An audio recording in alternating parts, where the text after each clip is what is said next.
One introduction. Rosep view: the United States government was on track in the Biden administration to reduce the prices for both clean energy heat pumps and clean energy electric cars. Trump tariffs are expected to upset those plans to prevent future air pollution and prevent climate change. The United States government should, instead of certifying wood stoves as safe when they are not safe, go forward with regulations that ban wood stove use and direct government money for use of forest refuse only. For home building and furniture building, for just a few examples of use of forest products for non-burning uses, it is well known from scientific and medical research that wood burning is a substantial source of PM 2.5 emissions, yet the wood burning industry uses the scientifically debunked theory named carbon neutrality of wood burning to argue that wood burning replacing coal burning in industry and in a trickle-down argument that wood burning should continue for home heating should continue. Presumably because it is called renewable, wood may be renewable in the sense that a tree can be planted in the place of a cut-down burned tree, but it takes centuries or decades for the newly planted tree to attain the stature of the cut-down burned tree. During those centuries or decades, photosynthesis, which converts CO2 to oxygen and so sequesters some carbon, will not take place at the same rate as photosynthesis was performed previously, and wood burning emits both CO2 and PM 2.5, and PM 2.5 is not absorbed by trees, so PM 2.5 is not diminished by planting a tree in the place of a cut down and burned tree. In fact, a living tree closes its pores against the presence of PM 2.5 from nearby wood burning, just as humans hold their breath in the presence of PM 2.5 from nearby wood burning. And when a tree closes its pores, the level of photosynthesis that absorbs CO2 pollution goes down. Wood burning emits 90% PM 2.5 particulate matter of 2.5 micrometer size, the perfect size to infiltrate the human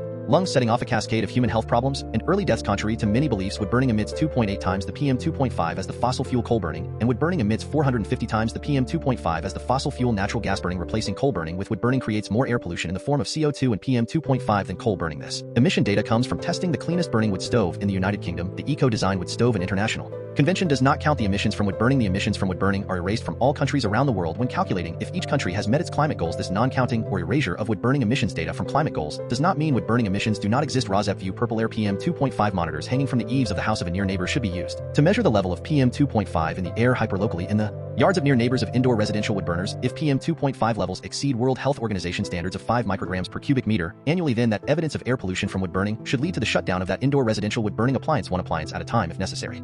Episode 57 DB February 15th, 2025. Wisconsin farmers hampered by cuts in Fed aid and in bird flu info. In episode 57 DB1, Wisconsin farmers hampered by cuts in Fed aid and in bird flu info. 2. United States: Trump will withhold money from schools that require COVID vaccines. An estimated 15 colleges still required COVID vaccines for students. As of late last year, no states require K-12 students to get the shots. The executive order signed by President Trump on Friday largely took aim at vaccine mandates implemented in 2021 shortly after COVID shots became available. 3. United States: Trump has thrown a wrench into a national EV charging program. 3. United States: Trump executive order takes back funds to help low-income Alabama residents pay electric bills. for Germany and the United States: the Trump new energy secretary called the German energy transition unreliable, but he missed all the Nuance 5 PurpleAir newsletter trusting PurpleAir air quality sensor evaluations main content. 1. Wisconsin farmers hampered by cuts in Fed aid and in bird flu info. Here and now, weekly Wisconsin Public Television Radio broadcast excerpts edited by Rosep for brevity and clarity and relationship to residents against wood smoke emission particulates, a 501c3 nonprofit organization. Here and now, partial transcript February 14th, 2025. Rosep view excerpts from the several-minute TV segment about Wisconsin farmers and Trump federal cutoff of monies promised to Wisconsin farmers from USAID and from renewable energy subsidies of solar of wind projects for Wisconsin farmers through the Renewable Energy for America program. Within the 30-minute here and now broadcast, the interview is with the head of the Wisconsin Farmers Union, Darren Von Ruden, which aired February 14th, 2025. The interview between host Frederica Freiberg and Darren Von Ruden also touched on Wisconsin farmer concern with the bird flu, with shutdown of information about the bird flu from the federal government and how the state of Wisconsin AG officials are offering some information about the bird flu to Wisconsin farmers in the wake of federal government silence. Host Frederica Freiberg: Wisconsin farmers are likely on edge watching the slashing and freezing of farmer federal funding, billions of dollars of which goes toward farm programs. President of the Wisconsin Farmers Union, Darren Von Ruden, joins us, and thanks for being here. So in the midst of moves to eliminate things like World Food Aid, freeze federal grants and loans, and the latest congressional resolution to cut the USDA budget, how on edge are Wisconsin farmers? Darren Von Ruden: well, I think really on edge, especially looking at folks that have applied for grants in the past, mainly in the renewable energy side. We have a next door neighbor that installed the system this summer, just put it online here a few weeks ago, and got a notice on Tuesday morning that the $70,000 grant that he was supposed to be receiving from the federal government is now on hold. So that is not pocket change. It is not something that you can just go out and make up in a couple days. So we are really hoping that the freeze gets taken back and that those funds get distributed. But then also looking at what is happening with the USAID program, we have not heard directly from any farmers here in the state of Wisconsin, but certainly from some of the other states around the upper Midwest and corn and soybean programs that are involved in that, really on edge because they have become accustomed to providing those corn and soybeans for that program. Host Frederica Freiberg: yeah, indeed. So the first program you talked about with the $70,000 investment, this is the kind of grant program where the farmers are supposed to be reimbursed for work. Darren Van Ruden: they have already done, it is the Renewable Energy for America program. And it is a long-standing program. It is not like it is new. It has been around for a dozen, well, probably 15 years already. And it is really to help put solar and wind on either on your buildings or on your property and get some help with it. And it is not like it is paying for the whole system. It just provides a little bit more of an incentive to get it installed. Anything to do with climate mitigation or alternative energy will in fact be on the chopping block, with the words coming out of the mouth of the president. I think it is a real good chance that that is going to happen. Host Frederica Freiberg, so as farmers also look ahead to spring planting, what is the uncertainty like?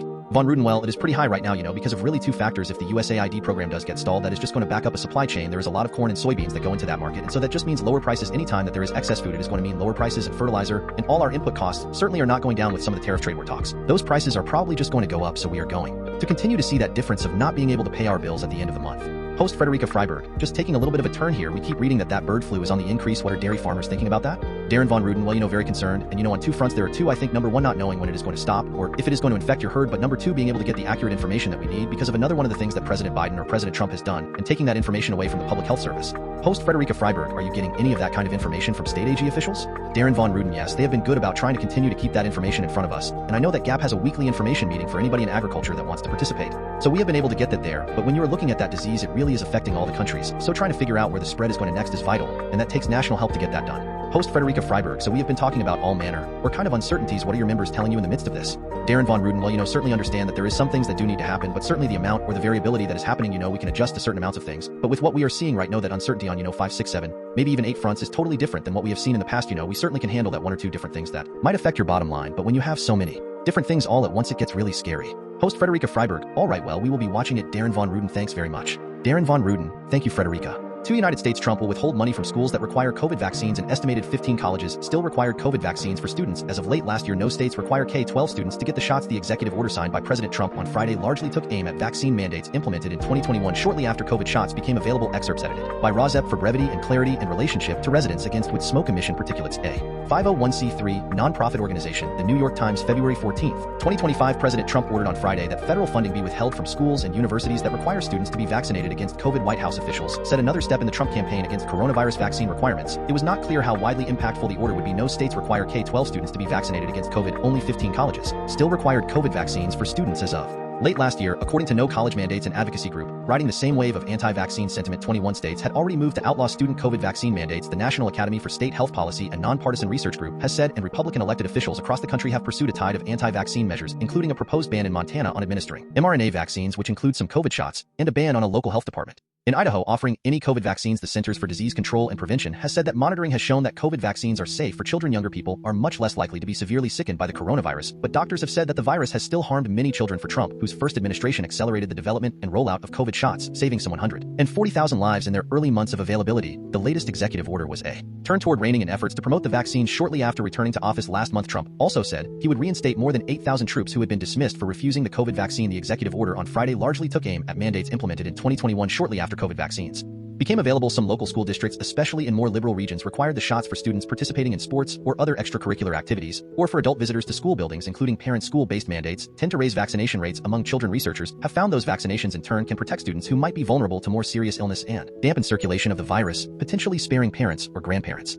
from being exposed. But even in more liberal areas, school mandates won only modest support. Some researchers argued they were counterproductive, polarizing communities and damaging trust in scientific institutions. As the pandemic progressed, resistance to mandates mounted. Most of the policies were short-lived. COVID vaccine mandates at colleges also improved vaccination rates, researchers have found, with health benefits that extended to surrounding communities and counties whose colleges all mandated vaccines. One study found fewer residents died from COVID. Few teachers and school staff members are working under COVID vaccine mandates. Either no state requires them, and the two largest school districts in the U.S., New York City and Los Angeles, both lifted teacher COVID vaccine requirements in 2023. The order applies only to COVID vaccines, leaving untouched state requirements that school children be vaccinated against measles, mumps, polio, tetanus, whooping cough, and chickenpox. States excuse children who for medical reasons cannot receive vaccines, and many also allow exemptions for religious or other reasons. At least some medical schools require COVID shots for students. It was not immediately clear if those rules would be affected by the new order. 3. United States, Trump has thrown a wrench into a national EV charging program. Excerpts edited by Rosep for brevity and clarity in relationship to residents against with smoke emission particulates. A 501c3 nonprofit organization. Inside Climate News, February 13th, 2025. Can Trump make the national EV charging program disappear? Electric charging projects across the country have been thrown into chaos by the Trump directive. Could they be stopped for good? Experts say it is unlikely. Rosep top excerpts by U.S. state. This article is broken down by United States electrical vehicle charging programs of individual U.S. states. Top Rosep excerpts from those states: Alabama, Illinois, Maryland, North Carolina, and Wyoming follow. Alabama, even before the administration had issued its letter, some Republican-led states, including Alabama, had already announced pauses in each state of implementation of their part of the national EV charging programs in response to Unleashing American Energy, one of several executive orders that President Trump signed on January 20th, 2025. The Alabama Department of Economic and Community Affairs has paused the National Electric Vehicle Infrastructure NEVI program as of January 28th, 2025. The Alabama agency responsible for implementing NEVI posted on its website in addition for applications for funding that were originally due on March 17, 2025. Attica has closed the application window until further notice, and Alabama officials had already announced plans to fund more than a dozen chargers at sites across the state along interstates and major highways, including installing 2 dual-port chargers at 8 Love's travel stops and another at Priesters Pecans off I-65 and Fort Deposit at the time. State officials, including the Alabama Republican governor, praised the funding in July 2024. In total, Alabama was set to receive $79 million in funding through the program, including $24 million to expand training programs for the installation, testing, operation, and maintenance of EVs and EV chargers at Bevel State Community College for its part Love's Travel Stops, a 42-state chain that had been set to receive more than $58 million in funding for EV chargers in Alabama alone, said it will continue to roll out electric chargers at locations nationwide. The state of Alabama, meanwhile, has its own EV charger program apart from NEVI that has already funded millions of dollars worth of charging infrastructure. In January, even after its announced pause of NEVI implementation, the Alabama Department of Economic and Community Affairs announced the awarding of 6 grants totaling $226 million from state funds for the construction of EV chargers in Huntsville, Hoover, Tuscaloosa, and Mobile. Illinois. More progressive states, including Illinois, have explicitly said they will redouble their efforts to support the expansion of EV charging infrastructure in the wake of the Trump NEVI pause. Commonwealth Edison Co. ComEd, the largest electric utility in Illinois and the primary electric provider in Chicago, also announced a $100 million rebate program on February 6 at the Chicago Auto Show. Funds that are currently available to boost EV adoption throughout the state. The funds are for residential EV charger and installation costs. All electric fleet vehicles and charging infrastructure in both the public and private sectors, so-called fast chargers, can charge most EVs to 80% battery in less than an hour, according to ComEd. The rebate is part of a total investment of $231 million from ComEd as part of its beneficial electrification plan programs to promote electrification and EV adoption. While the $231 million will not be impacted by the Trump order, other EV projects funded by NEVI are halted in 2022. For example, $148 million from NEVI was set to be dispersed in Illinois over the course of 5 years, focusing on direct current fast charging to fulfill the requirement to build charging stations every 50 miles. According to the Illinois Department of Transportation, the NEVI funds were also set to help achieve the goal of the Democratic Illinois governor to have 1 million EVs on Illinois roads by 2030. Officials estimated that at least 10,000 EV charging stations are needed in order to achieve this 2030 goal. Last fall, there were 1,200 charging stations open to the public. In January, Illinois was awarded federal funds totaling $114 million from the U.S. Department of Transportation to build 14 truck charging hubs, adding to the statewide charging infrastructure. Most of that funding is either frozen or at risk. Maryland and Maryland state officials are trying to assess the fallout and find alternative ways to keep EV infrastructure efforts alive. The outcome hinges on new federal guidance and potential legal battles over the suspension. Maryland is allocated $63 million over 5 years under NEVI. The Maryland Department of Transportation (MDOT) launched the first $121 million round last summer to build 126 fast charging ports at 22 sites across many of the Maryland counties. At least some are expected to be operational by late 2025. In December, MDOT issued a new call for proposals for building up to 29 additional highway charging stations, expecting stable federal support. The Trump funding pause has upended those plans. The Moore administration reaffirmed its commitment to EV expansion, calling charging essential to reducing consumer costs and cutting climate pollution. Transportation remains the largest source in Maryland of greenhouse gas emissions, and public officials and advocates see EV adoption is critical to meet its net zero carbon goal by 2045. NEVI is also a key plank of the Maryland broader zero-emission vehicle infrastructure planning initiative designed to accelerate the transition away from fossil fuels. North Carolina and Purple. North Carolina officials are in limbo, having already spent some NEVI funds, but not sure how to proceed with the next round of projects in North Carolina. The full build-out of the North Carolina electric charging network under NEVI is in limbo just 4 months after the NC Department of Transportation announced the initial recipients of the funds. If that pause were to become permanent, the state would be forced to abandon $103 million in federal infrastructure money that would have paid for an additional 41 stations to be built as part of Phase 1. Last September, the state announced it had awarded nearly $6 million to 6 companies to build 9 public charging stations. Locations include shopping centers, travel plazas, and restaurants. NEVI requires EV charging stations in the first phase to be installed every 50 miles along the federally approved alternative fuel corridors, and that they be within 1 mile of those routes. The state has also prioritized direct current fast charging DCFC stations, which can charge a vehicle to 80% in 20 to 30 minutes. The NEVI program is structured to reimburse private companies for up to 80% of the cost to construct and operate electric vehicle charging stations for 5 years, after which the charging stations will continue to operate without government support. According to the state DOT, the state estimated it would have taken 2 to 3 years to finish Phase 1. Under Phase 2, the state would award federal funds to build community-level electric vehicle charging stations farther from the major highways, including in disadvantaged communities. That is particularly important in North Carolina, which has the second largest rural population in the U.S. In terms of percentage, a third of North Carolina residents live in rural areas which are underserved by electric vehicle charging stations. There are already more than 1,700 public electric charging stations and 4,850 ports in North Carolina, according to the U.S. Department of Energy Alternative Fuels Data Center, but they are not evenly dispersed throughout the state. Allegheny and Ashe counties in the Western Mountains have just 1 charging station each. Former Gov. Roy Cooper, a Democrat, advocated for wider adoption of electric vehicles and infrastructure. In a 2018 executive order, Cooper established a benchmark of 80,000 registered zero-emission vehicles in the state by 2025. North Carolina met that goal. State DOT registration data shows there were 81,658 electric vehicles and 24,457 plug-in hybrids. As of September, the latest figures available, Cooper issued a subsequent executive order in 2022 that set a more aggressive goal: 12 million registered electric vehicles by 2030. At the current pace of electric vehicle adoption, it is unlikely the state will achieve that benchmark. Toyota just opened a $139 billion battery plant in the small town of Liberty and says it will create about 5,100 new jobs. The company is scheduled to begin shipping batteries in April. Natron Energy is building a plant in Edgecombe County east of Raleigh to manufacture sodium-ion batteries for electric vehicles. Experts say they are cheaper and environmentally superior to lithium-ion batteries, and less likely to catch fire, although they store less energy. The global company Kimpower opened its first North American factory in Durham, where it builds charging infrastructure the state received $92 million from Volkswagen, part of the EPA multi-billion-dollar national settlement in 2016 with the car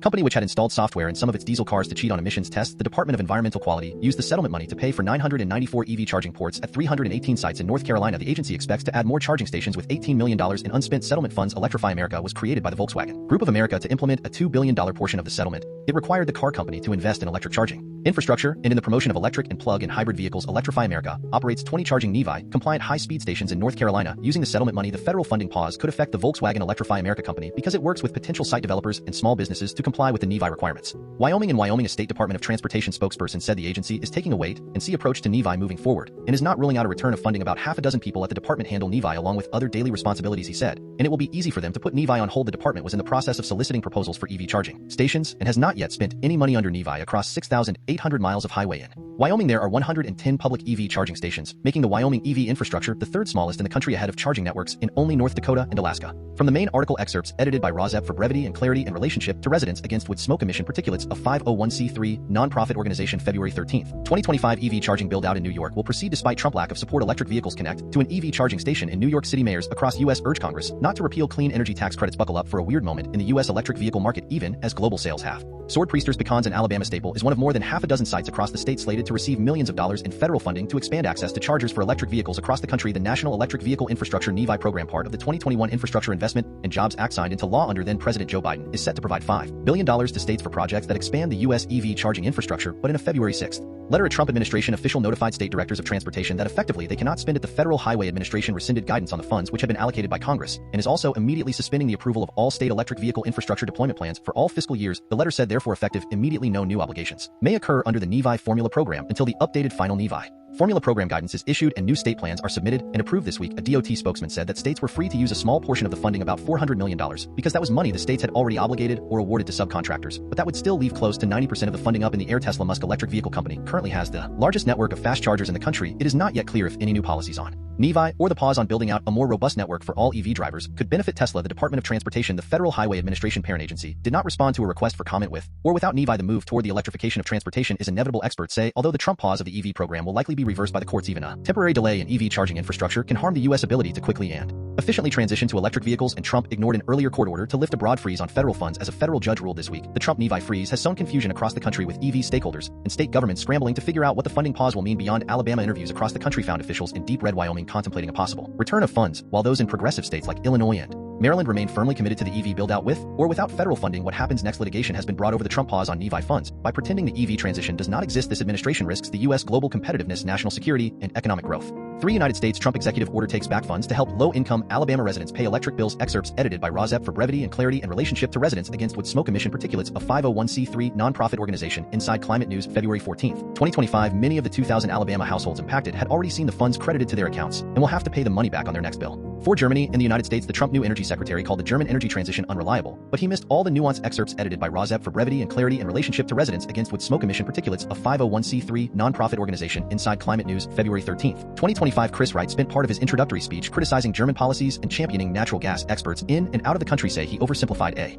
complex process. Chris Wright, the fossil fuel executive newly confirmed as Secretary of Energy last week, with a speech acknowledged climate change, but paradoxically described the growth of U.S. natural gas production as close to a heroic act. He described the German decades-long shift away from fossil fuels and nuclear power as an epic blunder. Wright is joining the U.S. federal government after building Liberty Energy into one of the U.S. leaders in hydraulic fracturing or fracking to produce oil and gas. A staff correspondent for Clean Energy Wire, a Berlin-based nonprofit that reports on the energy transition in Europe, had one immediate fact check. Wright is incorrect to say that Germany has only embraced an energy transition in the past 15 years. It has occurred over a much longer period. One of the landmark moments was the passage of a law in 2000 under Chancellor Gerhard Schroeder that increased incentives for renewable energy projects. Thanks to this law and several subsequent updates, Germany has gone from heavy reliance on fossil fuels, such as coal, to getting 58% of its electricity from renewable sources last year, which is more than double the share in the United States, but its successes have been undercut at times by higher energy bills for households. Wind turbines are not everywhere in Germany, especially not in southern Germany. The total land area planned to be designated for the use of wind power is 2% of the German area. A September report from BDI, industry trade group, that said the energy transition is an opportunity for Germany to remain an industrial leader. Also, the German grid is reliable, with an average disruption of 128 minutes per customer per year in 2023, which was in line with average for the previous decade. An economist at Columbia University had 2 big problems with the Wright speech. Wagner is a native of Austria, and he presented at an energy conference in Berlin. The first problem Wright characterized the German investment in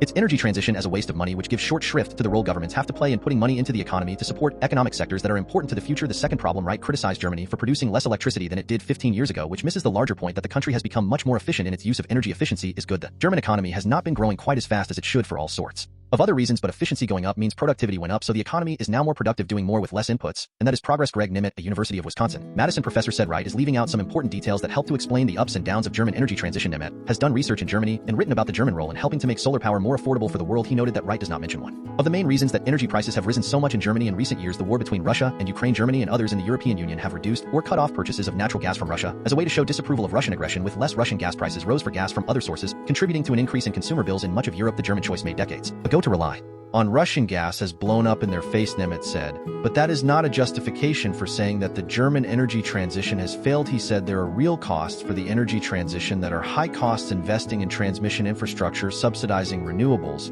but those are tiny compared to what Germany has paid for getting gas from Russia, and then increasingly from importing gas from the US and Middle East. He said he thinks that using the German example to argue for reliance on fossil fuels in the United States will do much more harm than good. If you're going to bet on fossil fuels, you're going to bet on volatility, you're going to bet on really high prices sometimes, and really low prices sometimes, he said. And this is before accounting for climate change and the immense costs the burning of fossil fuels have on the environment and human health that are not included in consumer prices. In conclusion, the view from Inside Climate News, the German transition has advanced in fits and starts. Books could be written and have been written about the successes and failures to focus on the failures and not the successes is pretty close to propaganda. Germany was among the first large industrial economies to commit to an energy transition. It has given us lessons for how to do it and how not to do it. I hope we in the United States are open to all of them.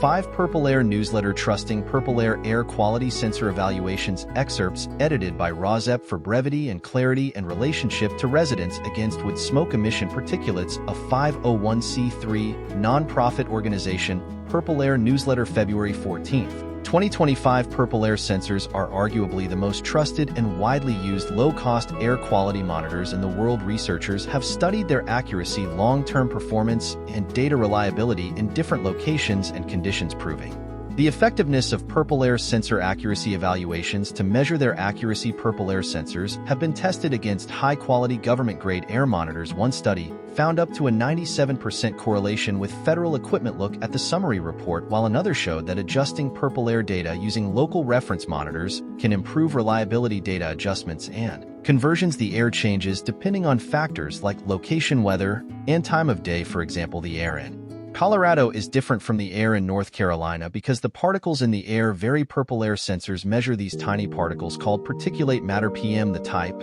and amount of PM in the air depend on these same factors, which is why air quality differs between places. Think of a golf ball and a ping pong ball. They look similar, but without picking them up you would not know which one is heavier. PurpleAir sensors, specifically the laser counters inside them, work in a similar way. They count the number and size of particles in the air, but cannot directly measure how heavy they are. Instead, they estimate it, just like you might assume a golf ball is heavier than a ping pong ball based on what you know. The laser counters then use particle volume and assumed mass to calculate density, which is how PM levels are measured. A golf ball sitting next to the hole. The laser counters make different assumptions for outdoor and indoor data, although we do not know what those assumptions are. As Plantower, the company that makes the laser counters, does not share them publicly since air quality varies by location and conditions. Researchers have created conversion equations to adjust PurpleAir data. These adjustments account for factors like different locations, wildfire smoke, and environmental conditions. By applying these conversions, PurpleAir sensors can better match federal monitors and provide relevant data to you.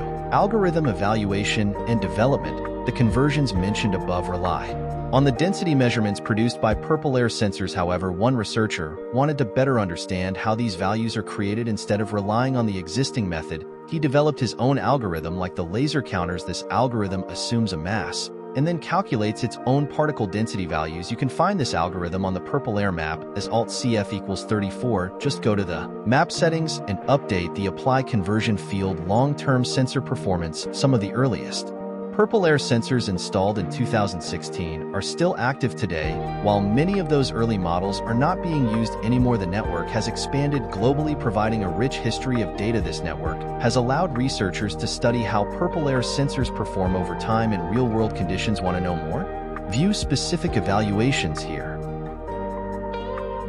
1 Introduction Rosette View. The United States government was on track in the Biden administration to reduce the prices for both clean energy heat pumps and clean energy electric cars. Trump tariffs are expected to upset those plans to prevent future air pollution and prevent climate change. The United States government should, instead of certifying wood stoves as safe when they are not safe, go forward with regulations that ban wood stove use and direct government money for use of forest refuse only for home building and furniture building. For just a few examples of use of forest products for non-burning uses, it is well known from scientific and medical research that wood burning is a substantial source of PM 2.5 emissions, yet the wood burning industry uses the scientifically debunked theory named carbon neutrality of wood burning to argue that wood burning replacing coal burning in industry, and in a trickle-down argument that wood burning should continue for home heating should continue. Presumably because it is called renewable, wood may be renewable in the sense that a tree can be planted in the place of a cut-down burned tree, but it takes centuries or decades for the newly planted tree to attain the stature of the cut-down burned tree. During those centuries or decades, photosynthesis, which converts CO2 to oxygen and so sequesters some carbon, will not take place at the same rate as photosynthesis was performed previously, and wood burning emits both CO2 and PM 2.5, and PM 2.5 is not absorbed by trees, so PM 2.5 is not diminished by planting a tree in the place of a cut-down and burned tree. In fact, a living tree closes its pores against the presence of PM 2.5 from nearby wood burning, just as humans hold their breath in the presence of PM 2.5 from nearby wood burning.